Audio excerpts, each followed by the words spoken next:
You ask Tiger to solve. This deals with linear equations with one unknown. The final result is x equals -12. Let's solve it step by step. Group all x terms on the left side of the equation. Subtract 5x from both sides. Group like terms. Simplify the arithmetic. Group like terms. Simplify the arithmetic.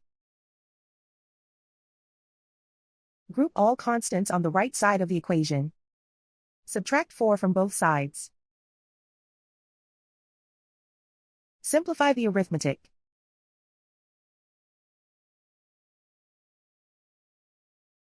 And so the final result is x equals -12.